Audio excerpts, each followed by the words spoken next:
For more than a century, Theodore Roosevelt has been celebrated as the president who finally stood up to corporate power. The man who took on the trusts.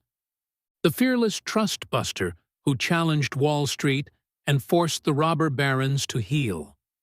But what if that image was carefully constructed? What if Roosevelt wasn't the enemy of the monopolies, but their most effective shield? At the turn of the 20th century, the United States was dominated by giant monopolies: oil, railroads, steel. A handful of men controlled entire industries and the lives of millions of workers. Farmers were crushed by railroad pricing. Workers faced brutal conditions and poverty wages. Across the country, anger toward the corporate trusts was reaching a boiling point. This anger began to organize. Populist movements demanded the breakup of monopolies. Labor unions mobilized millions of workers. Farmers formed political coalitions challenging Wall Street power. For the first time, the American economic system itself was being questioned, and the political elite were becoming very nervous. History shows that when reform movements grow powerful enough to threaten the system adapts, not by destroying reform, but by absorbing it. Elites adopt the language of reform. They promise change.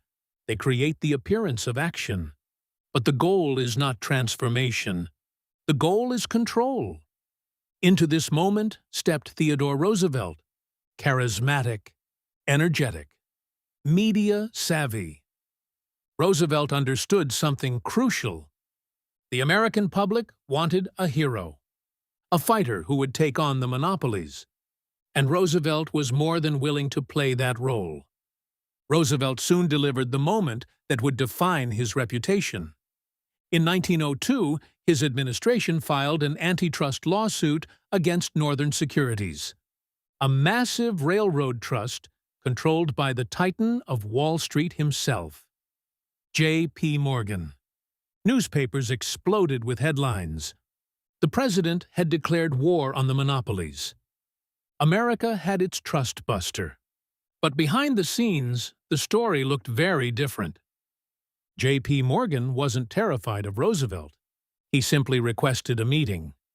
Morgan reportedly told the president, "If we have done something wrong, send your man to my man." The conflict wasn't a war. It was a negotiation. And the real power structure remained untouched. Roosevelt introduced a clever distinction. Some monopolies, he argued, were bad, but others were good. The government would only target the worst offenders. The rest could continue operating under federal oversight. In other words, the trust system itself would remain intact. And while the public celebrated Roosevelt's crusade, corporate consolidation quietly accelerated. During his presidency, giant corporations did not disappear. They multiplied. The financial power of Wall Street expanded, and industrial giants became larger than ever before. Before Roosevelt entered the White House, roughly 149 major trusts dominated American industry. By the time he left office in 1909, the number of corporations had exploded to over 10,000. Instead of dismantling monopolies, the era of consolidation had accelerated. The system had not been broken. It had been strengthened. But the public rarely saw this reality. What they saw were dramatic speeches, highly publicized lawsuits, headlines celebrating Roosevelt's battles with the titans of industry. It was political theater, a powerful narrative of reform that reassured the public something was being done. When the dust settled, the winners were clear. Corporate power remained dominant. Wall Street's influence expanded. Labor movements lost momentum. And the structure of American capitalism emerged larger and more powerful than before. The reform had been real, but only on the surface. In livestock herding, a Judas goat is trained to lead animals to slaughter. The herd trusts the goat. They follow it willingly, but the goat never shares their fate. Some historians argue Roosevelt served a similar function, a leader who captured the anger of the public and guided it safely away from real structural change. This strategy appears again and again in history. Moments of outrage produce reform movements. Power structures absorb the language of change. Charismatic leaders promise to fix the system. But the system itself remains intact, sometimes even stronger than before. Which raises an uncomfortable question.